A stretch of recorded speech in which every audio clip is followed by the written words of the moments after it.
Germans are swapping the stereotype of beer and sausages for fried grasshoppers and maggot schnapps, as a restaurant in Berlin puts 6 legs on its menus.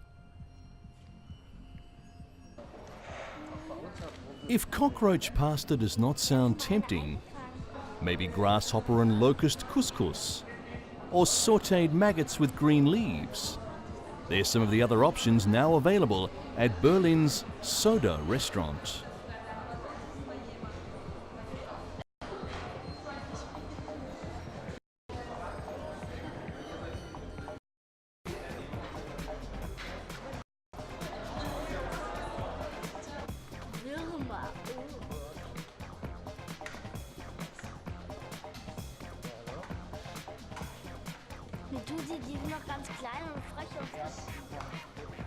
Chef Lars Scherbel said he was bored of German food and thought that offering insects on the menu would be a good idea.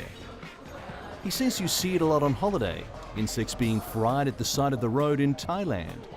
You hear that they can be eaten. And that's where it came from. He just thought he might try it. Scherbel wanted the dishes to be a bit more European, not just to sell them as snacks, but as proper food.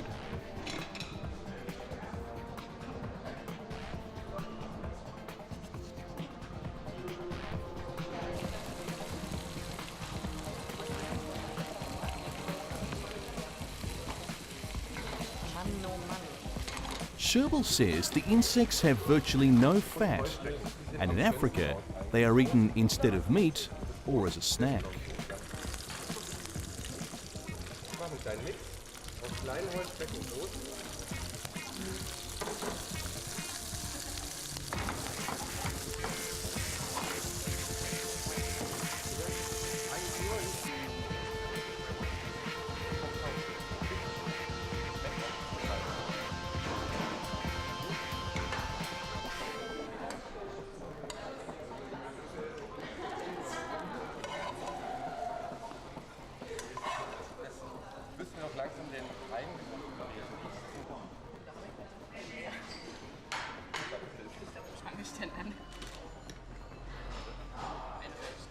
Ramona Rötter, a young woman sitting at one of the tables, said after trying the maggots that they tasted a bit like nuts.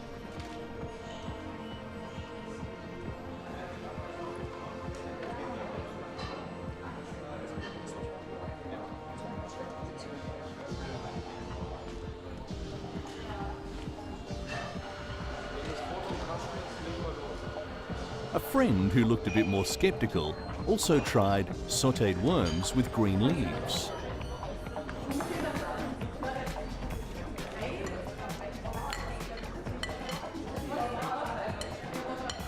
The cooked insects are slightly hard and crunchy on the outside, but soft on the inside, restaurant customers said. But some were not won over. A small girl watched live grasshoppers and maggots crawling around in a glass box and made a face when offered an insect dish. 2 Spanish women working at a neighbouring art gallery watched with surprise as people tried the insects.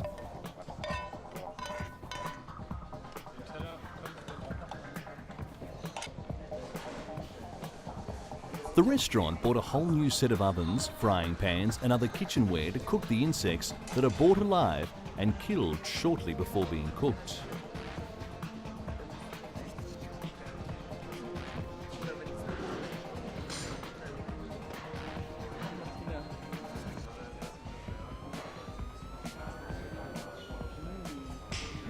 The restaurant hasn't been serving cockroaches, locusts, grasshoppers and maggots for very long, but Chef Scherbel said people were thrilled with the idea of trying insects, and if they continued to sell like hotcakes, then they would keep them on the menu.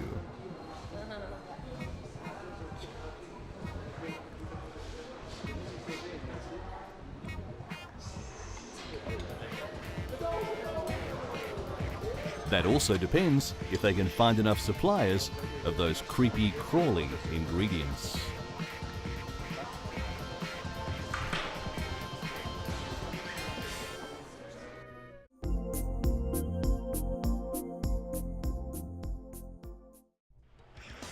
If you want to collect admiring stares at the beach this summer in your hot new bathing suit, eat raspberries by the bushel.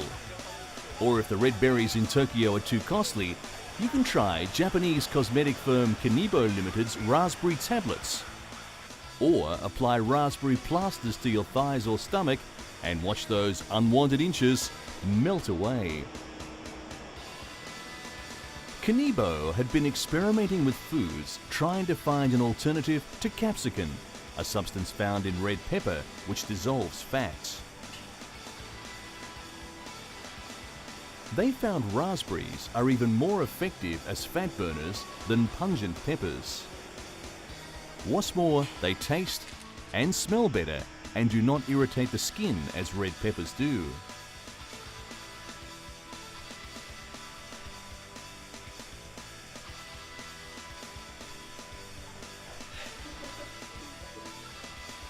Mariko Hara, a researcher at Kanibo's Basic Research Laboratory, said the raspberries melt human fat more than 3 times as much as capsicum.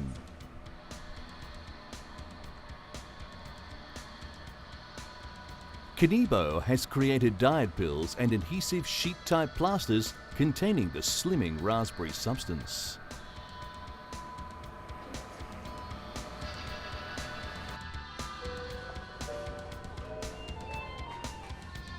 Through clinical tests, 70% of those tested were found to have lost about 1 kilogram after taking tablets with raspberry ketone for a week. After using plasters for about 1 month, about 5% of the fat, or 1 millimeter of fat under the area covered by the plaster, was found to have disappeared.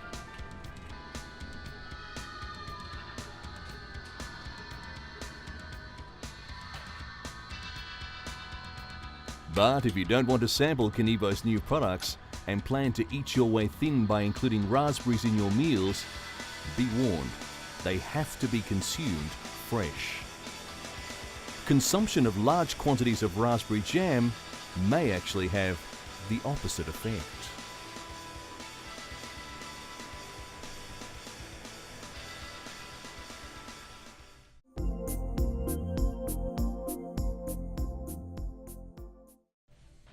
Freestyle may well be the dominant stroke in the swimming pool, but for one day a year in the northern Sydney suburb of Pittwater, doggy paddle is all the rage.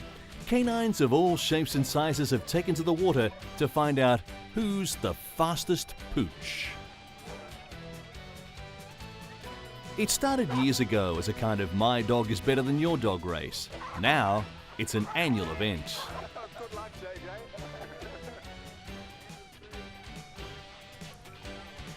Diesel, a black Labrador who has won 3 of the last 4 tournaments, turned up again in an attempt to hold on to his title for a 4th time. Although his owner was certain Diesel would prove himself, other owners blew him off as a serious threat. Having paid their entrance fees of a can of beer and a can of dog food, the rivals eyed each other out with pride and competitive bravado. The first small dog home was Teddy, whose owner cried tears of joy, and the last dog, Minnie, gave truth to the maxim that it's not the winning, but the taking part that counts.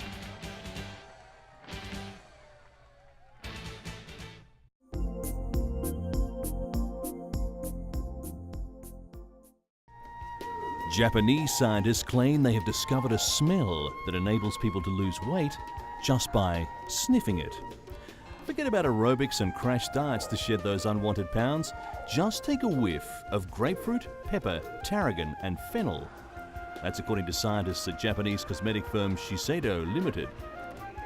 Scientists have discovered a combination of grapefruit, pepper, tarragon and fennel scents stimulate the brain to release elements that help burn body fat. The top cosmetics maker found 14 of the 20 women tested had lost more than a centimetre from their waistlines after applying a special lotion of caffeine and the fragrance for a month. They found that certain scents activate sympathetic nerves that help to burn neutral fat. These scents are grapefruit, pepper, fennel and tarragon. Through a series of tests, they found that when women continuously apply a body lotion with these scents for 1 month, their waist and hips became slim and their weight went down as well.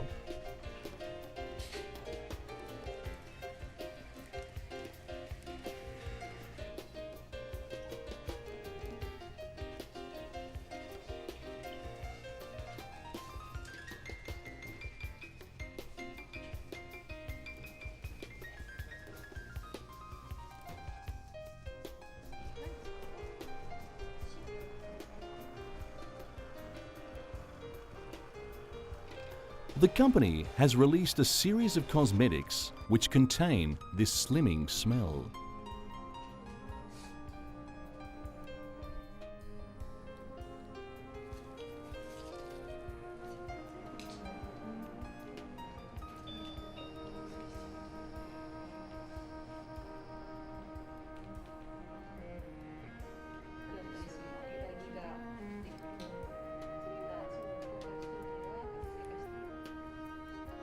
But don't just take the word of the scientists.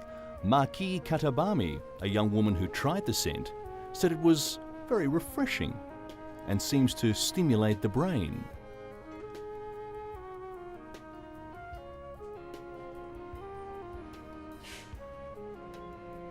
Maki also said it has a spicy aroma that makes her feel warm, and she liked it very much. The company has released a series of cosmetics which contain the slimming smell.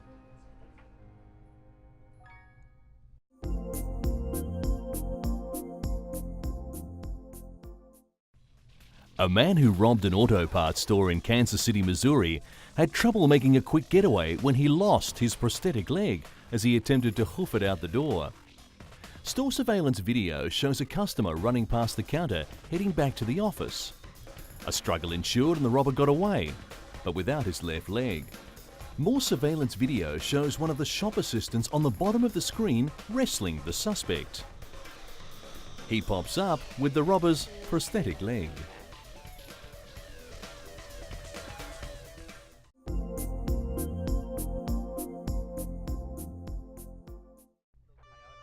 Bruce, more formally known as a Red Oranda, measures 15 inches long and is big enough and strong enough to give any hungry tabby second thoughts. Scooping up the writhing orange bundle with both hands, Louis Chan beamed and attributed Bruce's bulk to selective breeding, a good diet, and plenty of exercise.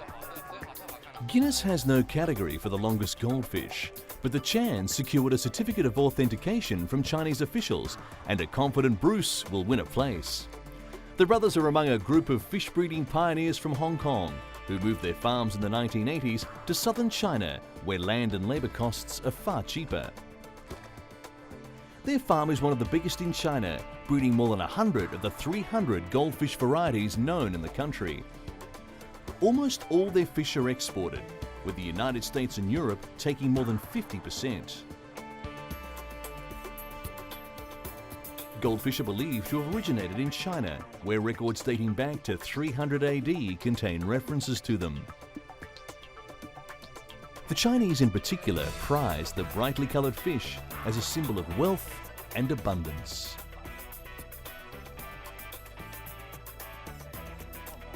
Goldfish breeding spread to Japan around 1500, and then to Britain, Portugal, France and the Netherlands in the 18th century with the flourishing of international trade.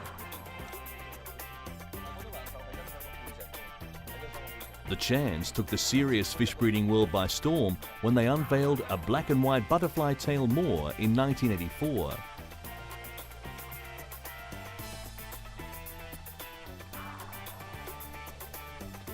The fish can command prices of up to $1,025 US.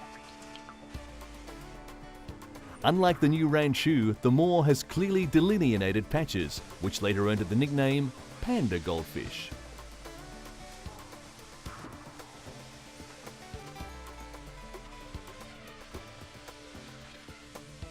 Worldwide trade in aquarium and ornamental fish easily totals hundreds of millions of US dollars.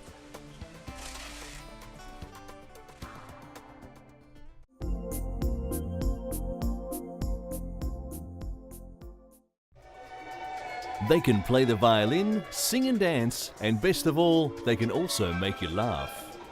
The world of puppets and their masters came to life here in Nairobi at Kenya's International Puppet Festival. The festival's theme was creating awareness through puppetry.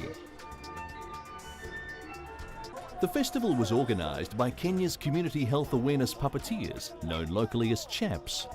They believe that puppetry can do more than just entertain. Their puppet shows talk frankly about social and health issues with the aim of creating awareness and initiating action.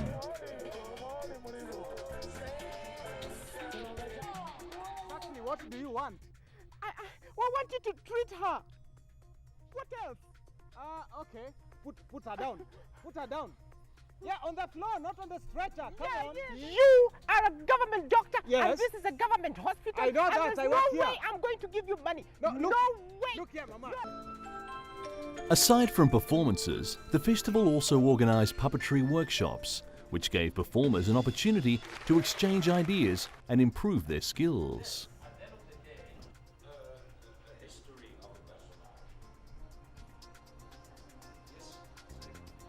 Will come here, leading it. Some said they found it easy to communicate to people with puppets. It helped to educate people about their health, about environment, about corruption, how they can fight corruption, and to care for people with AIDS. Gary Friedman's play Looking for a Monster is a reminder of a past tragedy. It tells the story of Hanush, a 13-year-old inhabitant of Terezin, a Jewish ghetto during World War II.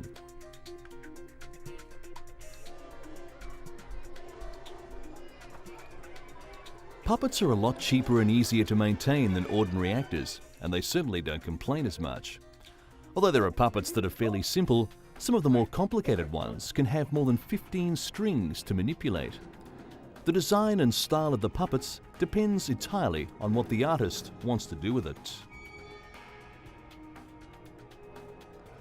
Organisers hope that the festival will be the beginning of a regular feature on the Kenyan art scene, whilst being instrumental in implementing social change at the grassroots level.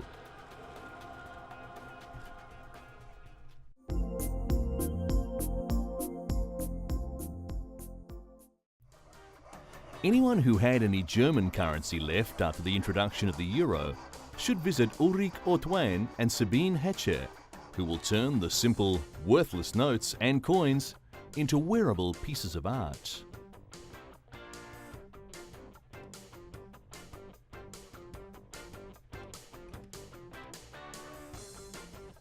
Ortwein and Hatcher had the idea of turning the old coins and notes into jewellery in the days before the new common European currency, the euro, was introduced.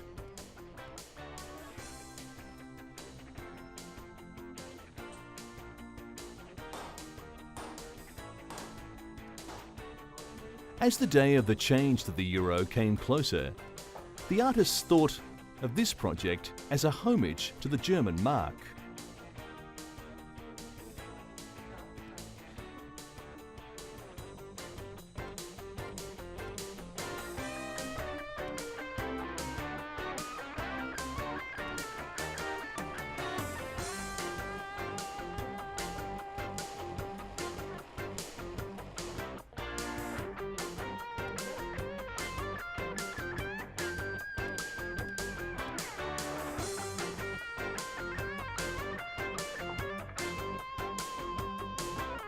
The designs are unique and playful.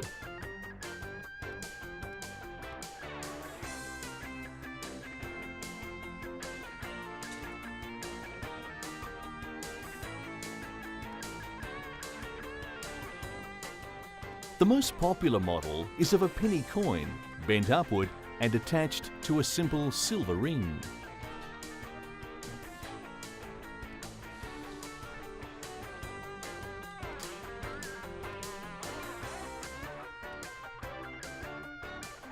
One silver ring shows the eyes of Annette von Droste-Hülshoff, the figure which appeared on the German 5-mark notes, through two tiny windows.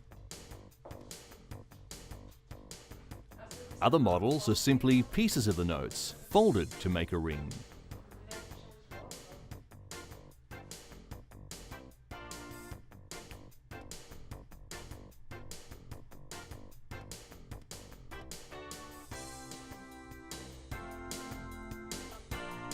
The artists say that every piece of jewellery is one of a kind.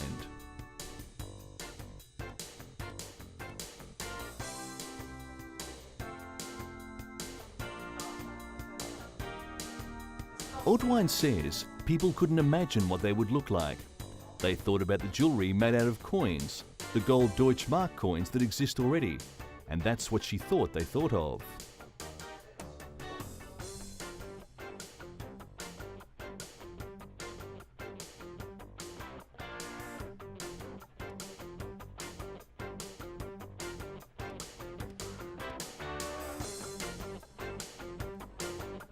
The results came as a surprise to many.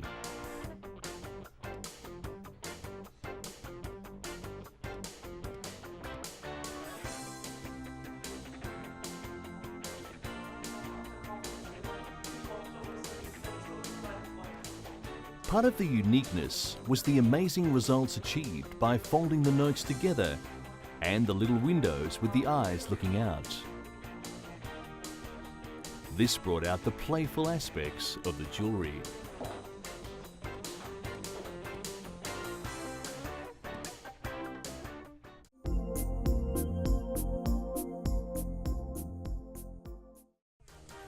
What can shuck corn, light cigarettes, and change light bulbs? The answer? Chinese farmer Wu Yilu's robots. Wu's 5 sons, as they are known in the village on the outskirts of Beijing, each have a special skill. One can dance, one can jump, another can run and chase away curious children.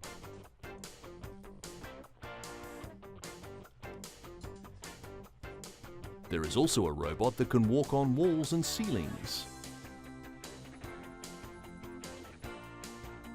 But Wu's newest creation is the darling because it can do housework.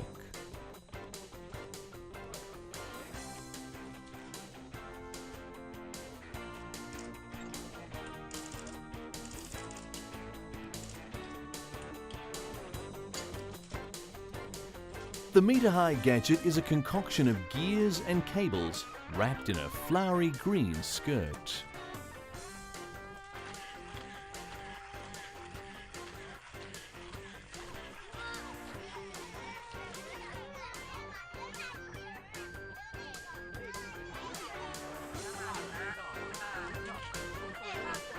Guided by remote control, the robot can pick up things and carry them around, click on a lighter and screw in light bulbs, and a myriad of menial household tasks.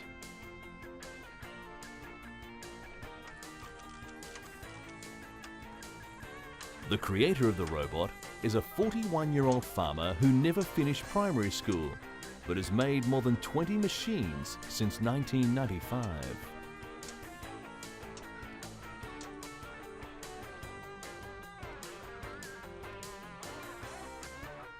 Wu is regarded by his neighbours and their children as the man with many interesting toys in his house. But Wu has great faith in his creative aspirations and hopes his gadgets will benefit society. Inventors need money, and as Wu only earns about $120 a month, upgrading his robots is a slow process. He spends almost 2/3 of his income on robot materials, which he can find in garbage bins and at the recycling station.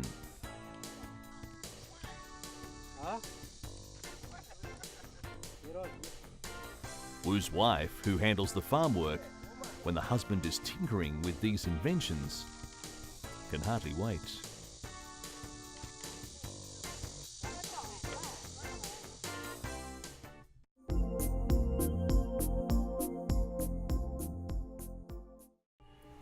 An innovative idol of the elephant-headed god Ganesha is vying for attention in India's western Bombay city before the annual Hindus' Ganesha festival. The 25-foot-high idol is called the Navratan Ganpati, as it is studded with 9 precious stones like diamonds, rubies, pearls, blue sapphires, and emeralds. The artisans have given the idol a unique look of Hindu god Krishna playing a flute. The idol has been placed on a 5-foot-high pedestal. Ganesha is the god of good luck and prosperity and can be depicted in any way.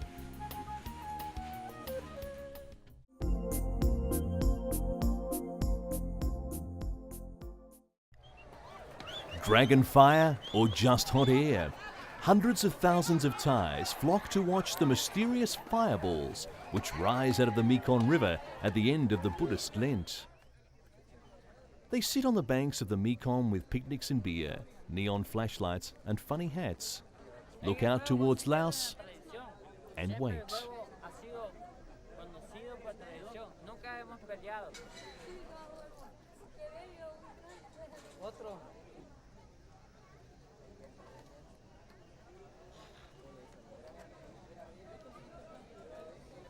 No han ido las bolas todavía. Para allá están las bolas. Allá abajo están las bolas, te irás a traerle. Their waiting pays off when, as the sun begins to set, red, pink and orange balls of fire start to shoot out of the waters of the river. These are the so-called Naga fireballs, which appear along stretches of the Mekong each year on the first full moon of the 11th month of the lunar year. For over a century, people have debated the cause of the fireballs. Locals believe the serpent god Naga shoots fire into the sky to celebrate Buddha's arrival from heaven. Critics say the spectacle is staged, possibly by people on the other side of the river in Laos. Whatever the explanation, the phenomenon attracts attention. Local authorities prepared for around 400,000 visitors, estimating the festival would inject around $6.13 million into the local economy. It also attracts the attention of curious scientists trying to explain the fireballs. Some have suggested they are caused by methane gas rising out of the water and reacting with oxygen in the air. But so far, they have been unable to explain why the fireballs happen at the same time every year.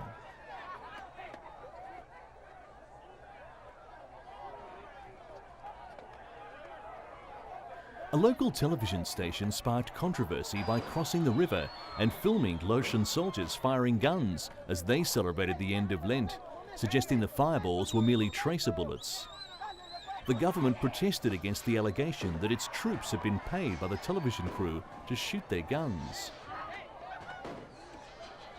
In Thailand, local residents were furious at what seemed like a public slander of their legend. The station was forced to apologise. Man-made or natural, miracle or hoax, it is unlikely the debate will be solved anytime soon. For many of the visitors, the spectacle and the party that goes with it is enough. A Thai filmmaker has turned the fireball controversy into an international award-winning film called The Mekong Full Moon Party.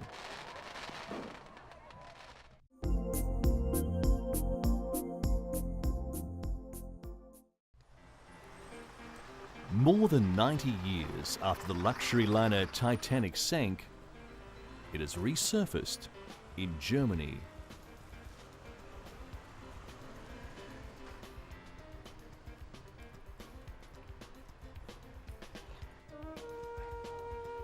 Berlin's traditional chocolate makers, Fassbender and Rausch, are known for their extravagant creations.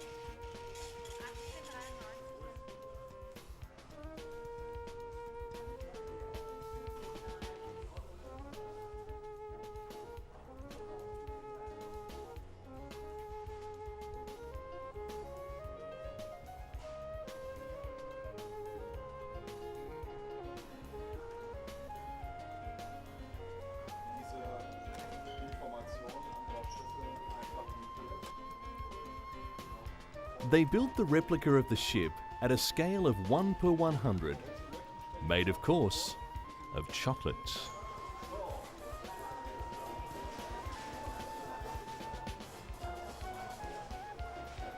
The confectioners considered every single detail, the anchor, the chimneys, and even the ship's propeller, which looks metallic but was made of chocolate and then coated with golden food colouring.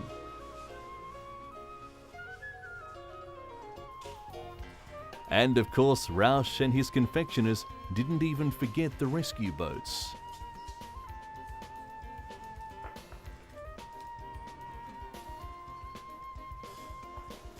To build the ship took a lot of time, sure instinct, and loads of chocolate.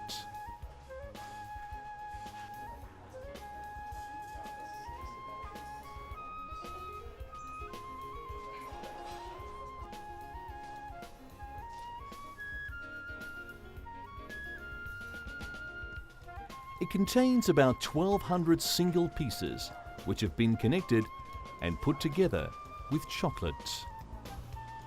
Alongside the Titanic, there are many other chocolate items, most of them symbols for the German capital Berlin, like the Reichstag or the Brandenburg Gate.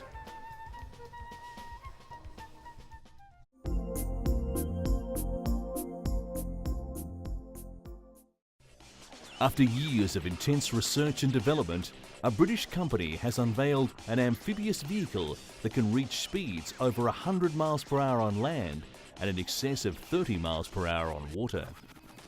A former New Zealand diplomat, Alan Gibbs, has spent tens of millions of dollars developing the Aquila at a factory in Warwickshire, England. At the official unveiling, he said the vehicle can adapt to move between land and water within a matter of seconds at the mere touch of a button. With wheels that retract, marine jet propulsion and a speedboat-like hull, makers claim it will be powerful enough to tow a water skier. It has no doors to ensure it has a leak-proof hull, so the driver and passengers must climb into the open-top car.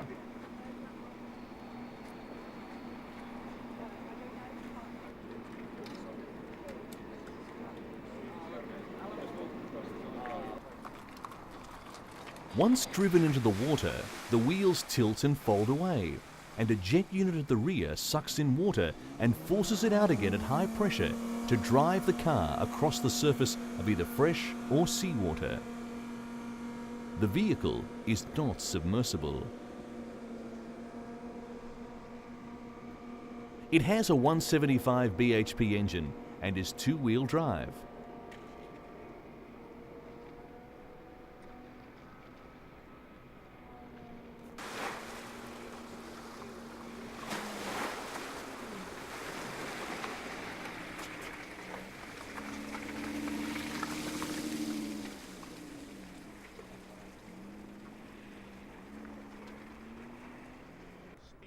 Potential customers could be found in some of the world's biggest cities, on waterfronts including London, New York, Sydney and Hong Kong. The team of engineers on the project faced numerous obstacles as they created the vehicle.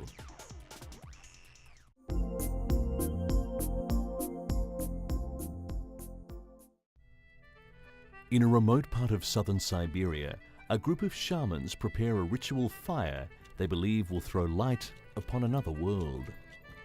These shamans are about to summon the spirits of the surrounding mountains, lakes and gorges. This is Karasuk in Russian Siberian Republic of Tuva, close to the borders with Mongolia and China, and where shamans and their rituals are making a comeback. Rooted in Siberian shamanism is an ancient belief that disease and illness can be cured communing between the real and spiritual world by means of a series of rituals and meditation. It is an ancient tradition that dates back to the Bronze Age, but many people come to a shaman only when all other attempts to cure an illness have failed. Many people are now flocking to Tuva to visit shamans for cures that modern medicine is unable to offer. Shamans and their traditions were almost wiped out during Soviet times, but now, fueled by a new spirit in Russia, they are enjoying a revival. It's becoming increasingly popular locally in a region where hospitals and medical facilities remain scarce. Outsiders are increasingly drawn by shamans' reputation as faith healers. Melissa Leilani Yi is an American-trained doctor specializing in acupuncture and oriental medicine. Yi has been in Tuva for 3 months learning about shamans. She says the shaman traditions can play an important part alongside modern medical practices. Today in Tuva, there are about 250 practicing shamans and 3 main shaman groups. Dozens of other would-be shamans are being trained in small communities.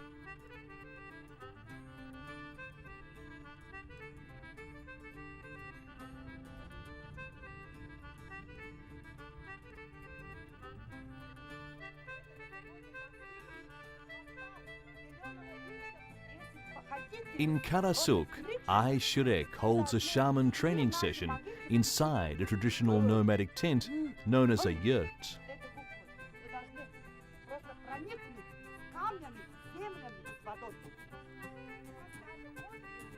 She wants those around her to understand some of the core values of shamanism.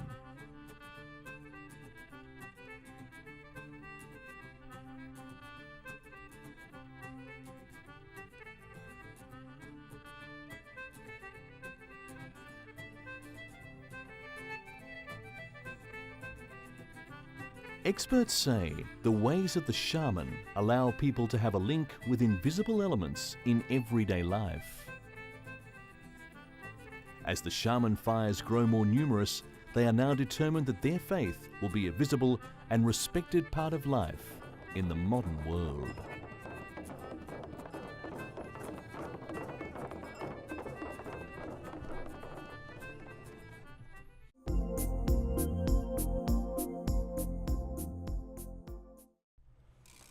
A northern Indian state conducts stress therapy for policemen.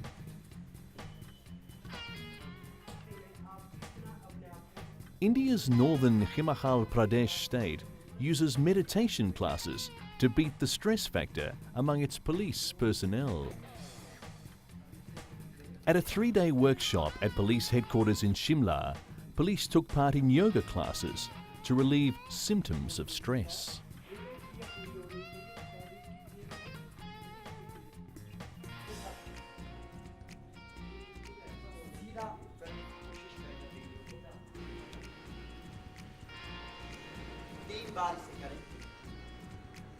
Officials of the voluntary organisation conducting the workshop said such exercises would greatly help police to deal with stress.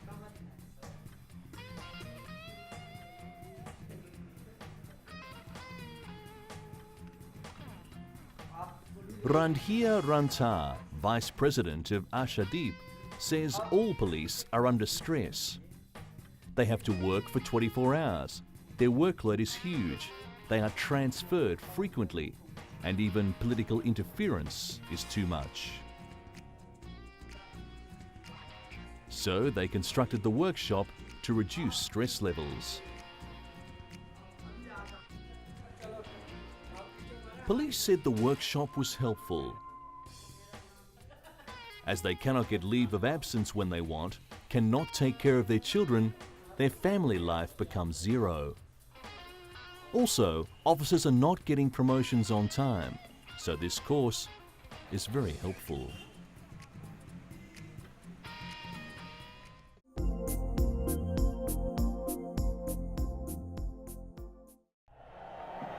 In the town of Buñol, Spain, the annual Tomato Festival has begun. Blood-red streams of tomato juice ooze through the streets of the tiny Spanish town as tens of thousands of people hurl tons of squashy fruit in the world's biggest food fight.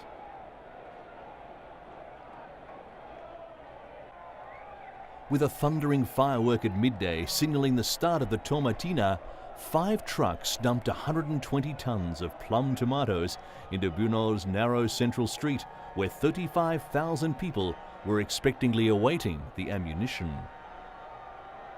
Locals and visitors from around the globe lobbed the tomatoes at each other, and when the fruit turned to puree, reached down to whisk red froth into the air. The People's Square filled with the acidic sweet smell of tomatoes and slimy stained bodies. People rubbed juice into each other's hair and skin, while some men took advantage of the party to grab women and smear their chests in pulp. Locals of Buñol, with a population of 9,600, say the tradition started in the mid-1940s under the authoritarian rule of General Francisco Franco. One of the founding fathers of this now world-famous event says it all began with kids pitching tomatoes at balloons during a balloon flying show. Others say a group of youngsters started a food fight with their salad at lunchtime, and it became a tradition. The event, the highlight of a week-long festival, was banned for a short time when revelers pelted a government official and the town held a funeral for its favourite fruit.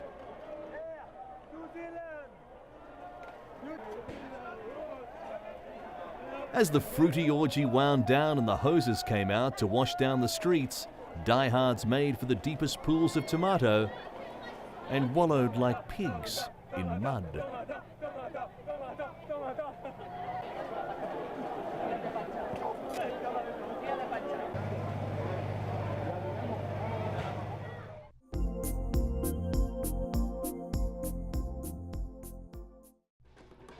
Lamu Archipelago is situated off the Kenyan Indian Ocean coastline.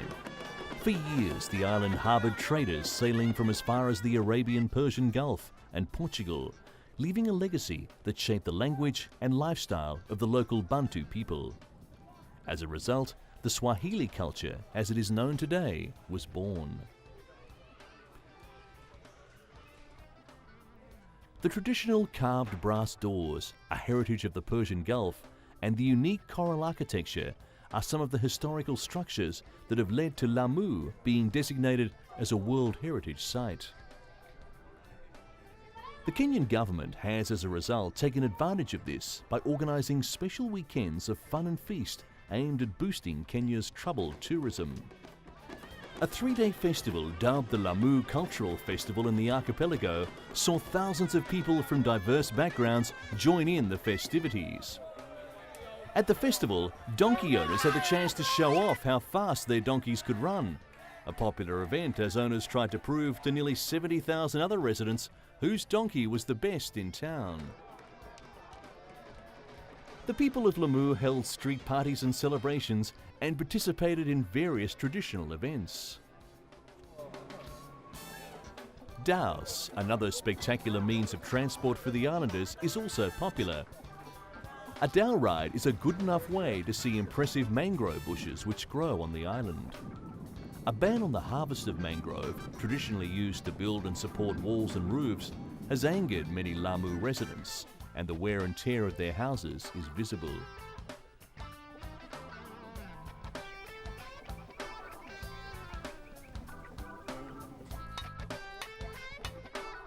The festival also provides local craftsmen time to show off their skills. A case in hand are Muhammad Omar and his partner, who enjoy the presence of tourists and locals watching their work.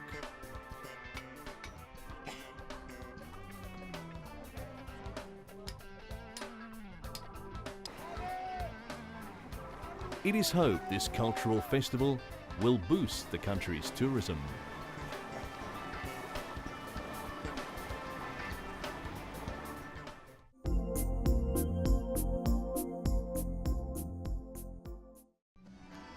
Thousands of Swedish gourmets have participated in the world's biggest crayfish party.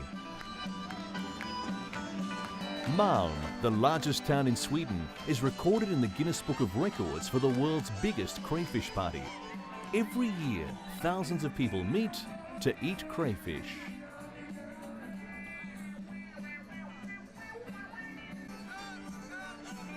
About 40,000 crayfish had come out of the tents, according to organisers. Everyone's sitting all over the place, eating crayfish, singing and listening to music. Wearing strange hats is also a vital part of the party. The best crayfish hat is awarded with local schnapps.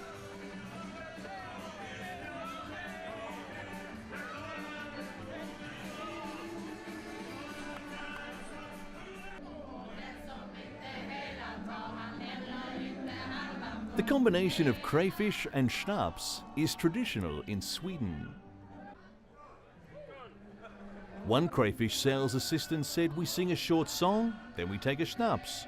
Then we sing another song, and we take another schnapps. And we all have fun together." For those who are not used to crayfish, eating it may present some difficulties. Suck the juice. Take off the shell.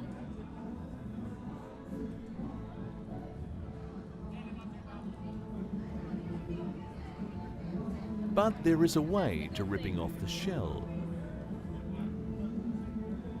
And with a healthy helping of schnapps, the ordeal becomes easier and easier.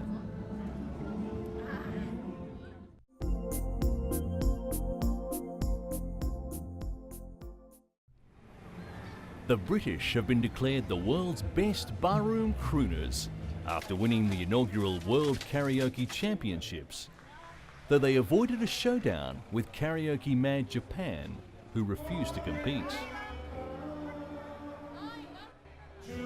23-year-old British restaurant worker Danny Gadbury and analyst Uke Eke, 31, were crowned champions in the small Finnish town of Heinola in the early hours, after belting out classics such as Frank Sinatra's Fly Me to the Moon.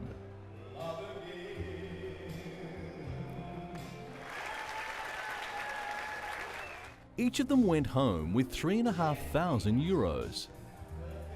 Around 70 wannabe singers from 7 countries warbled to the raucous accompaniment of the 500-strong crowd.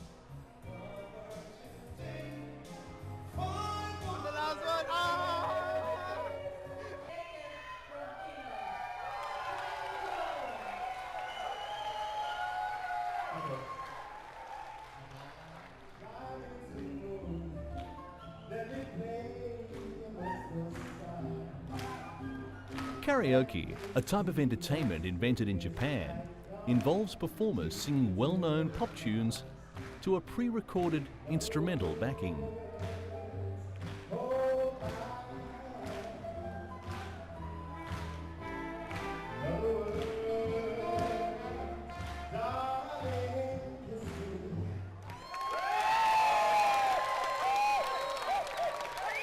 Organisers said Japan and other karaoke-crazy Asian nations refused to take part, claiming there was no tradition of karaoke competition. In the women's category, Finland's Sed Hovistilta won silver, followed by the Norwegian Christian Ashals.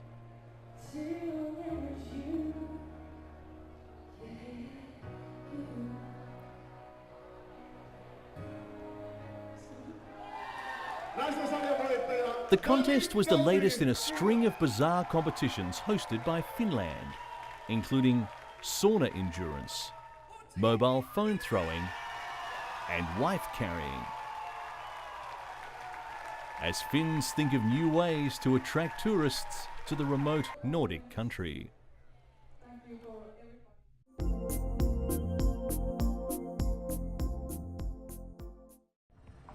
The historic Ritz Theatre has stood in Oakland, New Jersey for over 70 years and has been deemed spiritually active by South Jersey ghost researchers. It is the perfect place for would-be ghostbusters to learn the tricks of the trade. Ghost hunters of all levels hang on director David Giuliano's every word as he instructs the group on the finer points of detecting and measuring paranormal activity. SJGR is a non-profit organisation devoted to the study of spirits. He and his colleagues meet at the Ritz Theatre to train their new recruits and get them used to working with ghost-detecting equipment. SJGR routinely investigates hauntings throughout the northeastern United States and is doing a bustling business. The group receives about 100 calls monthly for assistance with the paranormal, of which they normally respond to about 15. While they work with an array of electromagnetic sensors, tape recorders, and motion detectors, the primary tool for SJGR was the basic digital camera. The team divided up and surveyed the darkened theatre by taking flash photos in every room. By using digital cameras, they were instantly able to see if their photos contained any signs of spirits. Many of the members snatched photos of what SJGR described as sphere-shaped translucent objects, which they call spirit orbs, which look suspiciously like lens glare. SJGR also gathered audible evidence. The Ritz has been the source of several audio recordings that SJGR said contained communications from the spirits. These ghost seekers may not fear danger, but occasionally do get a little scared of the dark.